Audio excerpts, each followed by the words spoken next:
Je suis très heureuse d'accueillir cette conférence consacrée au Challenge 50. Vous allez savoir ce dont il s'agit dans très peu de temps.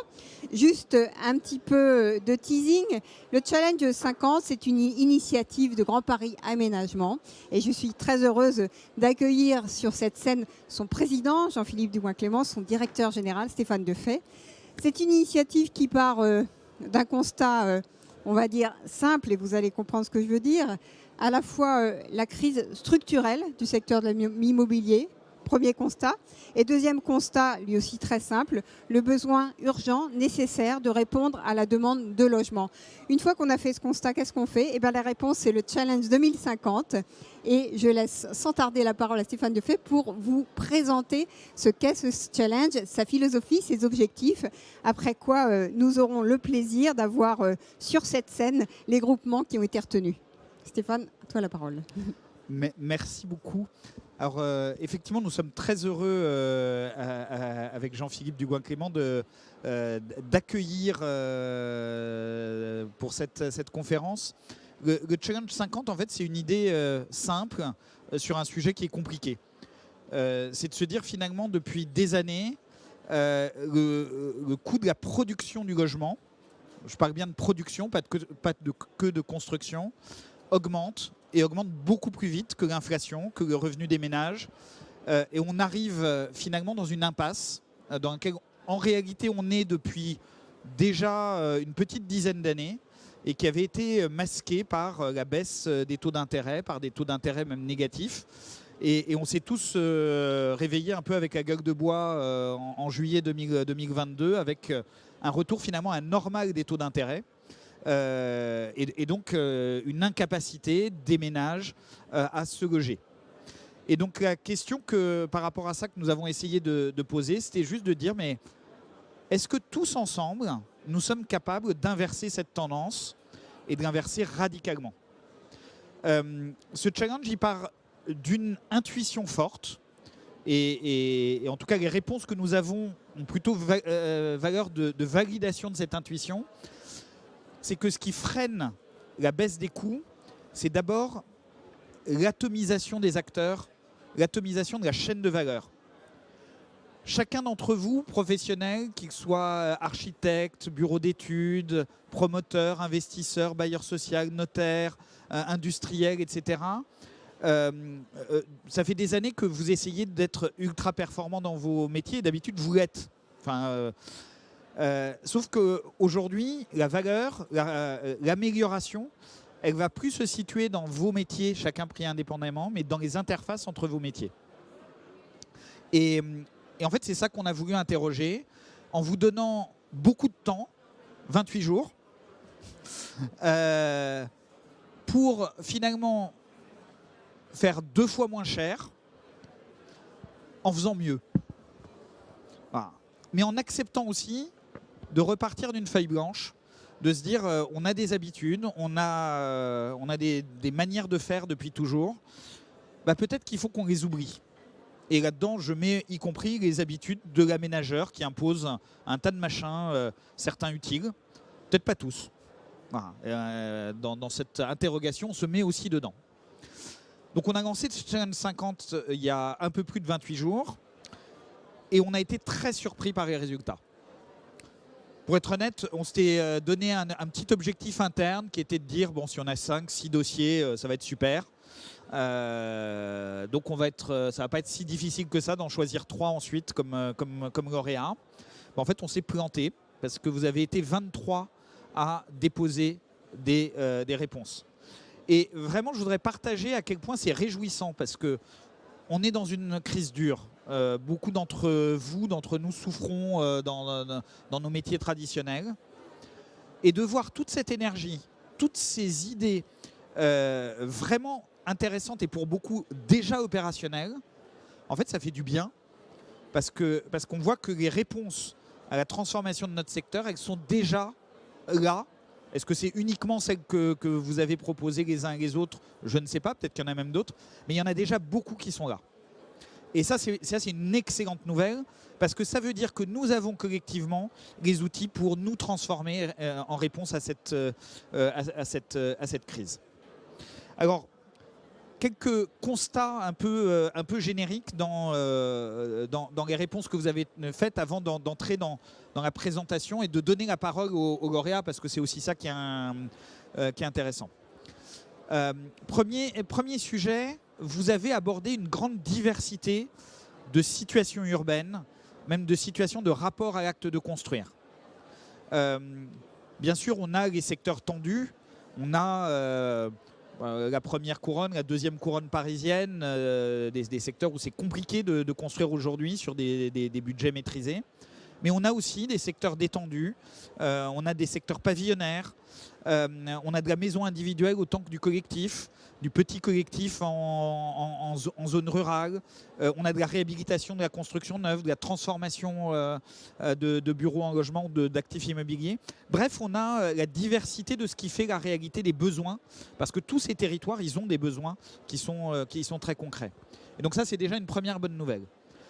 Deuxièmement, vous avez été nombreux à jouer pleinement ce jeu du décloisonnement. Moi, honnêtement, j'ai découvert certains d'entre vous dont j'avais jamais entendu parler. Et c'est une excellente nouvelle, en fait. Parce que c'est souvent des métiers que l'on ne connaît pas quand on est aménageur à un bout de la chaîne. Or, c'est collectivement que vous faites émerger des pistes, des solutions. Et ça, c'est une bonne nouvelle, parce que vous jouez le jeu de ce décloisonnement et on voit qu'il y a des choses qui naissent, et avec une ingéniosité, une créativité vraiment rafraîchissante. Vous en aurez quelques illustrations dans quelques instants, donc j'en dis pas plus. D'ailleurs, petite incise dans ce registre, les notaires. Les notaires qui sont d'abord les acteurs de la sécurité juridique. On voit que les notaires sont omniprésents dans la plupart des groupements et prouvent, honnêtement, ça ne m'a pas surpris, mais que ce sont des acteurs majeurs de l'innovation, ce qui n'est pas du tout l'opposé de la sécurité, au contraire. Et d'ailleurs, je vous invite à regarder les 2 derniers congrès des notaires sur nos sujets, ils sont extrêmement riches là-dessus. Il faut juste se taper des pavés, parce que c'est très très sérieux un congrès des notaires. Pour ceux qui ne connaissent pas, c'est assez impressionnant. Donc, je referme la parenthèse notariale. Autre sujet qui nous a intéressés, ce sont les thématiques que vous avez essayé d'aborder. On parle des montages juridico-financiers par rapport au rapport au foncier, que ce soit dans des logiques de démembrement ou d'autres mécanismes. D'ailleurs, on voit que beaucoup de la boîte à outils est déjà là. Et souvent, c'est de la combinaison d'outils plus que de l'invention d'outils nouveaux que vous proposez. C'est une bonne nouvelle, parce que ça veut dire que ça peut aller vite. On a aussi la question de la réinvention du plan du logement lui-même. Ça fait tellement longtemps qu'on ne s'est pas posé des questions sur le logement lui-même et son évolution aussi dans le temps. Parce que ça aussi, la question de l'évolutivité, elle est ultra présente. Vous avez joué le jeu du temps très long, du cycle de vie du bâtiment. Pour certains d'entre vous, vous êtes vraiment entrés à fond dans cette question en vous disant que la question qu'on posait, et c'est vrai, n'était pas que comment est-ce que j'achète 2 fois moins cher, mais comment est-ce que finalement le poste, la charge pour l'habitant, qu'il soit propriétaire ou locataire, ne soit pas extensive. Et tout ça, ce sont des sujets que vous avez abordés. Et ça, ce sont des bonnes nouvelles, parce que ce sont des sujets qu'on a aussi envie d'aborder. Je vais juste finir sur 2 points. Le Challenge 50, pourquoi vous avez répondu? En tout cas, j'en fais une hypothèse. C'est qu'à la clé, nous mettons du foncier. Parce que sur le papier, il peut y avoir des magnifiques idées. À un moment donné, il faut faire. Et nous sommes là pour vous aider, pour faire ensemble avec vous, qu'on transforme l'essai, qu'on expérimente pour de vrai. La deuxième chose, c'est que décidément, c'était trop difficile de ne choisir que 3 personnes. Enfin, 3 groupements d'ailleurs, pardon, c'est pas des personnes. Donc on en a parlé avec Jean-Philippe, avec les équipes de l'établissement. En fait, on a fait 2 choix. Le premier, c'est de choisir 5 lauréats et non pas 3. 5 lauréats qui sont aussi à un niveau de maturité qui nous semble où on peut passer rapidement à l'expérimentation. Et donc on va leur donner la parole dans très peu d'instants. Et puis la deuxième chose, c'est que même au-delà de ces 5, il y avait beaucoup de dossiers extrêmement riches. Peut-être où il y avait encore à creuser un petit peu des choses, notamment sur des dérogations, sur des choses comme ça, où il faut qu'on aille les chercher. Et donc on s'est dit qu'on ne va pas juste jeter ça à la poubelle, cette énergie fantastique. Et donc on a décidé de créer un lab, le Lab 50, qui a vocation à incuber ces projets, à les faire maturer, où les équipes de GPA vont être à vos côtés pour travailler ensemble, aller un peu plus loin. On va d'ailleurs mettre de l'argent concrètement pour ça, avec l'objectif à la fin, là aussi, de trouver des terrains, que ce soit les nôtres ou ceux d'aménageurs partenaires, parce que notre but, ce n'est pas que GPA fasse avec vous les super projets, c'est qu'ensemble, on diffuse de nouvelles pratiques qui puissent être réplicables sur d'autres territoires.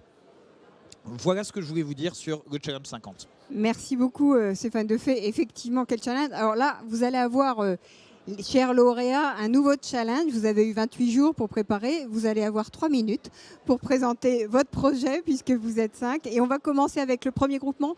Je vous demanderai de monter sur scène et puis de la quitter puisque malheureusement, on ne peut pas tous vous accueillir. Mais j'appelle tout de suite sur scène le groupement Métamorphose pour 3 minutes de concentrer d'énergie sur votre projet. Merci beaucoup. Alors, il y a un écran derrière vous. Peut-être que si vous pouvez vous décaler légèrement pour que notre public puisse voir les slides qui vont passer. Merci. C'est bon, là, on peut y aller.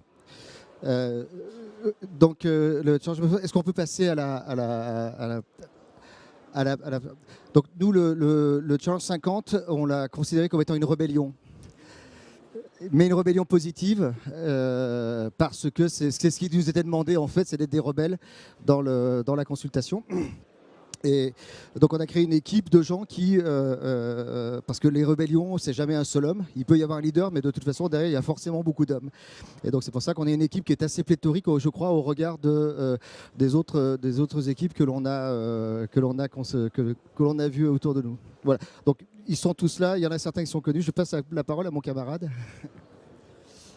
Merci, effectivement, on est ravis d'être ici. On a vu ce challenge, vous l'avez dit Stéphane et Jean-Philippe, comme vraiment une opportunité de re-questionner les schémas traditionnels et les chemins qu'on emprunte en fait quotidiennement sans se poser toujours la question de et si on pouvait faire autrement, voilà. Et donc là, on s'est dit qu'il y a vraiment une opportunité de tout réinterroger et avec un objectif très ambitieux. 50%, on le voit comme un horizon. C'est-à-dire qu'on va cheminer vers, on ne sait pas jusqu'où on arrivera, mais en tout cas, on le voit vraiment comme ça. Et on s'est dit que pour arriver le plus près de cet objectif, on voulait interroger par plusieurs faisceaux et constituer une équipe autour de ces différents chemins, les différentes pistes. Il n'allait pas avoir une seule solution, mais un faisceau vraiment de solutions et de sujets sur lesquels on voulait se questionner. Pour casser donc ce prêt-à-penser, on a plusieurs items, à commencer par la question du territoire. Donc nous avons choisi de travailler en 2 minutes. Merci. Déjà 2 minutes. Oui. On a choisi de travailler sur un territoire détendu parce qu'il nous semblait que ça correspondait à une grande majorité de besoins et beaucoup de besoins non satisfaits et que on pense que le caractère duplicable dans les territoires détendus sera plus facile à mettre en œuvre que dans des territoires très tendus. Ensuite, la question du montage économique et financier, puisque en fait, qu'est-ce qu'on intègre là-dedans? Est-ce que c'est le coût d'un achat ou d'une location ou est-ce que c'est le coût global de l'usage avec à la fois ce que peut apporter aussi de manière positive un logement sur la nourriture, sur la santé. Donc c'est sur cet chemin-là qu'on veut avancer sans perdre d'idée la notion de patrimoine et de qu'est-ce qu'on peut léguer. La question de l'organisation. De ce qui a été évoqué tout à l'heure, effectivement, on est sur des métiers qui sont extrêmement cloisonnés. L'objectif, c'est de complètement décloisonner tous les métiers de manière à fluidifier le modèle, de manière à simplifier les choses, de réduire les circuits de décision pour réduire les coûts. Effectivement, parce que là, cette démarche-là se traduit directement par une réduction des coûts. La question des systèmes constructifs, je vais passer vite, l'industrialisation, la standardisation. La question des modes de vie aussi, qu'est-ce qu'on peut mettre en commun et comme ça rendre les choses plus abordables. Et la question de l'adaptabilité du temps long. Ça, je sais que c'est un thème qui était cher. C'est un thème qui nous est cher. En fait, depuis plusieurs années chez nous, on part du principe qu'on doit s'appuyer sur la robustesse du bâtiment et non pas sur ses performances. La performance, ça ne dure pas longtemps. La robustesse, elle s'inscrit vraiment dans le temps long. Et c'est également une source de réduction du coût qui est extrêmement importante. Voilà, merci. Je crois qu'on a fait les 2 minutes ou 3. Bravo, challenge. Merci ce beaucoup. challenge-là est réussi en tout cas. Et on vous souhaite autant de succès dans la suite. Merci beaucoup. J'appelle le deuxième groupement lauréat, Habitat Résilient Bon Marché 2050. Alors vous avez vu, là, il faut relever le défi et faire aussi bien en termes d'efficacité de présentation que vos prédécesseurs, alors qui se sont définis comme des rebelles. Et vous, qu'est-ce que vous nous proposez ?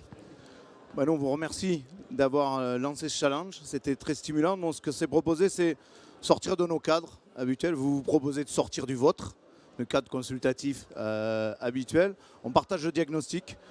Un diagnostic où on ne sait plus faire avec, si on reste dans les outils habituels, et en même temps le président nous fixe à droit constant qu'est-ce que vous pouvez faire. Mais il y a plein d'initiatives qui sont belles et on a essayé d'en consolider, d'en agréger quelques-unes avec Florent. Donc, je vous présente rapidement non, on peut rester, on va rester que sur celle-là, d'ailleurs comme ça on gagnera du temps. Donc moi je suis Ludovic Mouly, directeur général d'Air Nouvelle. Florent représente Arkea Flex. Sésame, qui n'est pas là avec nous, propose une solution de financement, d'investissement par du leasing immobilier. Zefco, vous les connaissez sans doute, bureau d'études, ingénierie environnementale et transformation de la ville. Ce que nous nous sommes dit, le carcan du bilan de promoteur, il est trop petit, il dure trop peu de temps. Et vous parliez de robustesse et de performance. On s'est dit qu'il faut être à la fois robuste et performant. Mais tout ça, ça ne s'opère pas dans le même temps et ça ne répond pas aux mêmes logiques économiques. La robustesse, pour prendre votre vocabulaire, c'est un temps très long. Donc on doit bâtir robuste, on doit bâtir réversible, on doit suivre de l'évolutivité des usages, notamment du logement. Monsieur le Président, vous avez déjà beaucoup réfléchi à cela et Florent poursuivra mon propos. Et ça, c'est du retour de valeur sur 20, 30, 40, 50 ans. Et donc, il faut avoir, y compris des montages financiers, la réflexion avec Sésame, des réductions non pas encore qu'une, des réductions de coûts sur le sujet du foncier. Dans la note, on dit qu'il faut trouver des articulations sur l'échelonnement du sujet foncier. On se disait hier, ne nous vendez pas le foncier. Regardez, il était là avant le projet, sera là après le projet. C'est le temps très très long, le foncier. Gardez le foncier, nous on l'occupe pendant un temps donné avec le projet. Puis il y a le temps de l'usage. Et là, la performance d'usage, nous on connaît au départ que le premier temps d'usage. Et là, il faut appliquer les techniques, les compétences du monde professionnel, tertiaire, hospitalier, etc. pour être beaucoup plus performant dans le support à l'usage, y compris du logement. Numérique, le chaud, le froid, la thermie, le confort. On n'est pas très performant, on est très dispendieux en matière. On a des architectures de réseau qui ne sont pas très performantes. Si on le voit en contrat de performance énergétique, par exemple, on se fixe des objectifs de performance. Et on se dit que en appliquant cela, on doit pouvoir être capable de viser 30% de coûts d'acquisition en moins. On doit pouvoir viser 20% de coûts d'usage en moins. Et on doit pouvoir suivre, et je passe la parole à Florent, l'évolutivité, la réversibilité du bâtiment dans un temps beaucoup plus long que le temps du promoteur qui est beaucoup trop court. Merci Ludovic. Oui, un mot sur un focus peut-être sur le sujet de l'évolutivité. Vous connaissez tous l'exemple du village des athlètes. Il a été conçu pour évoluer une fois, une phase JO, une phase héritage. Notre idée, c'est d'aller un cran plus loin, de concevoir un bâtiment qui soit structurellement évolutif, qui va pouvoir évoluer non pas une fois, mais autant de fois que nécessaire et suivre en même temps que l'évolution des besoins, pouvoir se transformer à chaque fois, peut-être du logement familial dans une première vie, puis résidence étudiante, puis co-living. Cette idée d'un bâtiment qui pourra évoluer avec son temps et avec les besoins des occupants ou des territoires. L'évolutivité, c'est une belle idée, mais c'est aussi du concret. Aujourd'hui, on sait qu'un bâtiment, on veut transformer un bâtiment existant, ça coûte très cher. On est souvent au-delà du prix du neuf, 2005, 3000 euros du mètre carré chab, voire plus. Avec notre solution, on est capable de descendre ce coût à 500 euros du mètre carré chab. Donc il y a aussi des choses très concrètes en matière d'évolutivité sur les aspects économiques, puisque le point de départ de cette réflexion, c'est aussi les aspects économiques. Voilà. Merci beaucoup pour cette présentation extrêmement dynamique. Sortir du cadre avec HRBM 50, j'appelle les lauréats suivants, Dracanea, Et je les remercie de jouer le jeu puisque, comme vous le savez, nos conférences s'enchaînent et la prochaine va bientôt commencer. Donc, Pas de groupement problème. Dracanea, merci. Oui, alors nous on aime bien l'esprit rebelle aussi, hein, mais vu qu'on a un petit groupement de PME, mais on se définit surtout, enfin moi je représente la société Ressort, et on se définit comme des facilitateurs à idées, à projets sur des sujets autour de l'habitat. Et donc là on s'est inspiré d'une plante en fait, Dracanea. Et cette plante, elle a la particularité, c'est que c'est une plante d'intérieur et il y a des tiges secondaires qui poussent à partir de la plante principale. Et quand on a eu du coup cette opportunité de répondre à cet appel à projet, et donc on vous remercie pour ça, eh bien ce qu'on a voulu faire et prendre le parti pris, et c'est la slide d'après, c'est de combiner finalement rénovation et construction. Et de prendre ce parti pris de cibler de la maison individuelle et des parcelles déjà existantes. Ce qu'on veut, c'est vraiment agir sur la ville qui est déjà là. Ensuite, c'est que effectivement, il faut baisser les coûts de production, mais nous, ce qu'on aime, c'est aussi combiner cette construction avec la rénovation de la maison mère. Et pour ça, pour justement viser ce 50%, on va mettre en œuvre 5 actions, une de bon sens, et d'autres actions qui vont relever d'innovation sociale, financière, technique et juridique. Et ce qu'on veut, c'est que ce soit massifiable. Donc on va en fait faire un focus sur certaines typologies de maisons bien précises qui représentent vraiment ces 6,9 millions de logements individuels. Et ce qu'on veut pouvoir faire, c'est répliquer ces solutions. Et donc on serait ravis justement de pouvoir expérimenter de façon concrète sur une de ces typologies de logements qu'on a au sein du Grand Paris pour pouvoir répliquer ça sur d'autres territoires.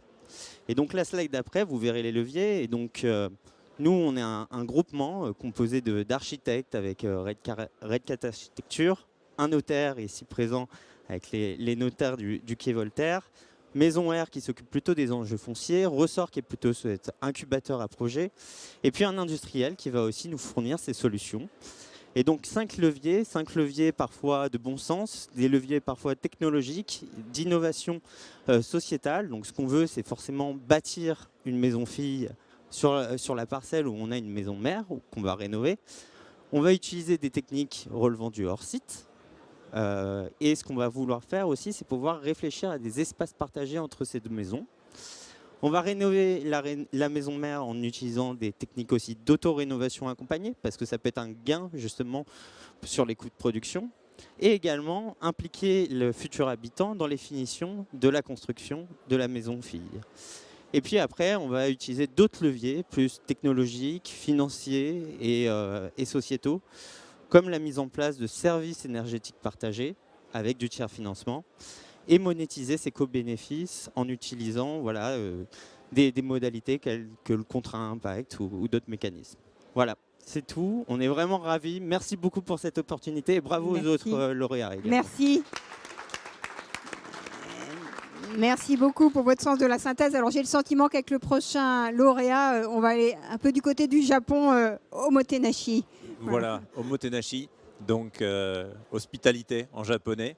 On est dans la droite ligne en fait de la culture d'Ibana. Ibana, c'est l'étincelle en japonais. Traditionnellement, quand on se pose effectivement la question d'habiter mieux, moins cher, avec un bilan carbone plus bas, le premier réflexe, c'est toujours de se dire, de partir du procédé constructif en disant on va essayer de trouver le procédé constructif le moins cher et après on essaiera d'y faire vivre des gens dedans. Là, on a un peu pris le contre-pied en se disant dans quoi on a envie d'habiter demain. Un espace lumineux, ouvert, dans lequel on puisse exercer différentes activités et comment on va le construire derrière. Et cette approche-là, en fait, on l'a eue à travers ce challenge que vous avez posé, qui nous a titillé, et en s'inspirant d'autres cultures, en disant comment on vit ailleurs, comment on aborde le fait d'habiter au quotidien ailleurs. Et nous est venue l'image de ces ryokan japonais dans lequel, au gré des heures de la journée, vous allez tantôt être dans une pièce pour être en télétravail, ou peut-être après déjeuner, ou encore dormir. Mais en réalité, c'est tout ça à la fois, le logement, et comment arriver à avoir un espace qui soit généreux, qui puisse se cloisonner ou se décloisonner en fonction des envies et des usages. Mais une fois qu'on s'était dit ça, restait encore à trouver des partenaires qui soient susceptibles de nous accompagner sans que le coût de ce pari se retrouve impossible. Et c'est là qu'on a eu une heureuse rencontre dans cette équipe avec deux grands industriels, une entreprise Pobi qui s'occupe donc qui fabrique des cloisons en bois, et l'entreprise Rector qui fabrique en fait des éléments en filière sèche en béton. Et l'assemblage des deux nous a permis de trouver un procédé constructif qu'on a qualifié donc de homotenashi, qui permet, en intégrant dans le cycle de production de l'immeuble des panneaux en bois, qui sont des panneaux coulissants. L'enjeu était aussi que, qui dit panneaux coulissants, et je vais terminer rapidement, on ait effectivement une qualité acoustique, donc on a embarqué aussi un bureau d'études acoustique et AIDA, et enfin, last but not least, un architecte. Il nous faut aussi un architecte qui puisse penser comme nous, travailler comme nous. Et donc c'est le cabinet ECDM. Je salue l'ensemble de l'équipe et Ibana, bien sûr, qui s'est mobilisé dans un temps très très court pour arriver à répondre à cet enjeu. Et on est vraiment très pressé maintenant de passer à l'étape suivante et de pouvoir passer à ce moment de projet qu'on va bâtir ensemble pour pouvoir effectivement mettre tout ça en œuvre. Merci à vous tous et merci de votre confiance. Arigato gozaimasu. Et nous allons donc passer au dernier groupement, réinvestir le parcours résidentiel, après quoi nous conclurons avec Jean-Philippe Dugouin-Clément. Bonjour à tous, Eric Valsi, je suis le directeur général d'INLI. Alors nous, chez INLI, on aime les challenges, donc ça tombe bien. On est dans IN, il y a innovation, LI, c'est le logement intermédiaire, on est le leader national du logement à prix maîtrisé. Et c'est vrai que quand on a évidemment cette vocation de réduire le prix de la location à moins 15% en moyenne, on s'est dit entre moins 15 et moins 50, bon, il y a peut-être un chemin à parcourir, ça ne sera pas si difficile que ça. On loge essentiellement donc, la classe moyenne qui n'est pas éligible au logement social. Vous l'avez dit en introduction, la tension est là. Il fallait absolument qu'on trouve une solution. Et on s'est mis autour de la table avec un architecte, avec un notaire, cher Stéphane, et une start-up. Et puis on a obtenu un beau résultat donc, de parcours résidentiel au sein d'un immeuble qui mêle location et accession. Et je te laisse la parole, Marie, pour en dire plus. Merci beaucoup. Alors effectivement, pour cette proposition, on a monté un groupement autour d'INLI en utilisant les 3 casquettes d'INLI. La casquette d'investisseur et d'exploitant, mais aussi une casquette de promoteur qu'on n'utilise pas si souvent que ça.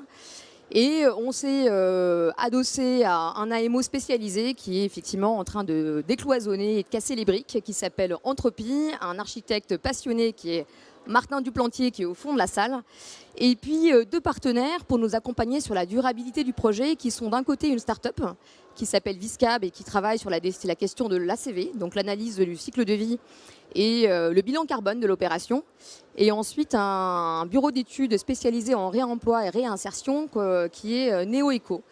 Sans oublier Chevreux, qui est un peu un partenaire historique d'INLI, avec qui on travaille régulièrement sur les questions d'innovation, et notamment Raphaël et son équipe au niveau du lab. Donc très rapidement, l'idée principale, ça a été effectivement de se dire que dès le départ, il faut un projet mixte qui puisse mélanger de l'accession et du logement locatif.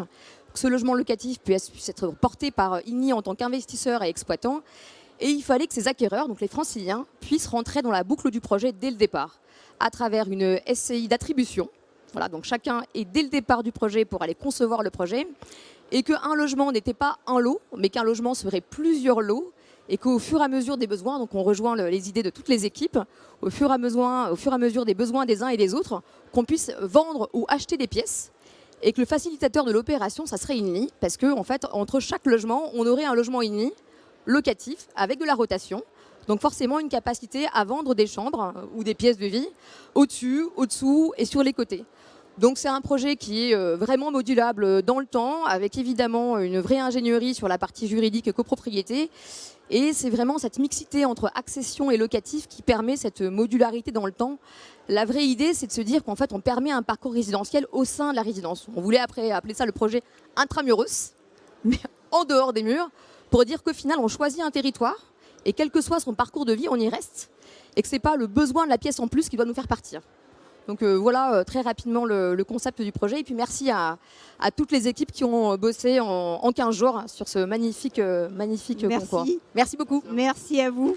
Un grand merci. Je propose maintenant qu'on conclue, puisque nous devons laisser la scène à à la conférence alors avant suivante. de se Jean-Philippe faire Dubois-Clément. éjecter de la scène, parce qu'il y a du monde qui attend derrière, moi je tenais déjà à remercier les 23 groupements qui ont candidaté en 28 jours en un délai extrêmement restreint. Remercier Stéphane, l'ensemble des équipes de l'établissement, parce que monter un tel projet et procéder à des choix toujours difficiles et à des analyses en à peine une semaine, c'est aussi un challenge assez important. Alors il y a eu des mots intéressants, importants de dit tout à l'heure, notamment la notion de rébellion. Alors si on est des rebelles, déjà personne ne va nous envahir la scène parce qu'il y a des choses auxquelles on ne s'aventure pas.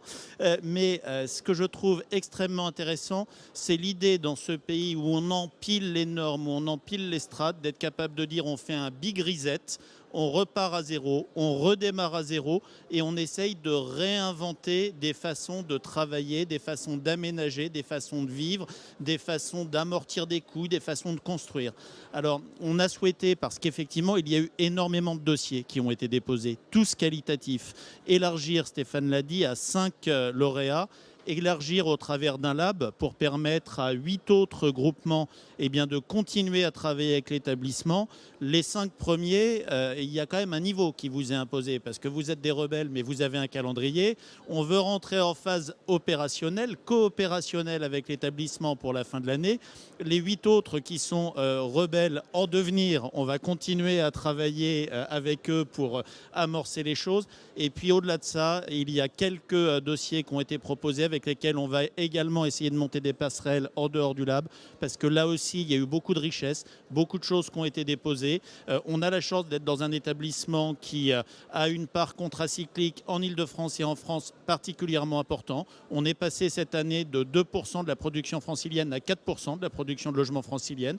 Paradoxalement, dans une production qui s'est écroulée, on a un petit peu augmenté nos parts de marché. Et comme on a du développement à faire, on va le faire avec vous, on va le faire de manière innovante.